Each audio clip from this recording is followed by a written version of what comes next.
അപ്പോൾ ഇന്ന് ദേവമോൻ്റെ കാലൊടിഞ്ഞ കണ്ണാടിയും വെച്ചിട്ടുള്ള നിൽപ്പാണ്, ആരും പേടിക്കേണ്ട. അപ്പോൾ നമ്മളിത് ഇന്നത്തെ പരിപാടി നമ്മുടെ ഈ ഒരു ഷിഫോൺ സാരിയിൽ നമുക്കൊരു വിഷു ഔട്ട്ഫിറ്റാണ് ചെയ്തെടുക്കാൻ വേണ്ടി പോകുന്നത്. അപ്പോൾ ലൈനിങ് ആയിട്ട് നമ്മൾ യൂസ് ആക്കുന്നത് ഈ ഒരു വെള്ളത്തുണിയാണ്. ഈ വെള്ളത്തുണി ഓർമ്മയുണ്ടോ? കഴിഞ്ഞ വീഡിയോയിൽ നമ്മൾ നൂല് കൊണ്ടിട്ട് നമ്മുടെ ഊട്ടയടയ്ക്കാന്നുള്ളൊരു പരീക്ഷണം ചെയ്ത് വിജയകരമായി പാളിപ്പോയതാണ്. അപ്പോൾ അത് നമ്മൾ ലൈനിങ്ങിന് വേണ്ടി യൂസ് ആക്കുന്നുണ്ട്.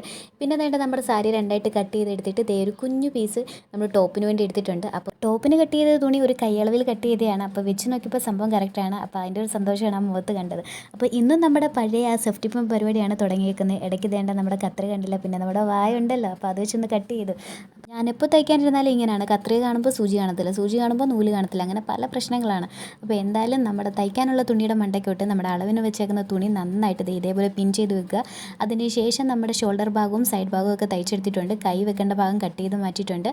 അപ്പോൾ ഇതേപോലെ മടക്കി വെച്ചതിന് ശേഷം കഴുത്തും കൂടി കട്ട് ചെയ്ത് എടുത്തിട്ടുണ്ട്. ഡീറ്റെയിൽഡ് വീഡിയോ നമ്മുടെ ഫേസ്ബുക്കിലുണ്ട്.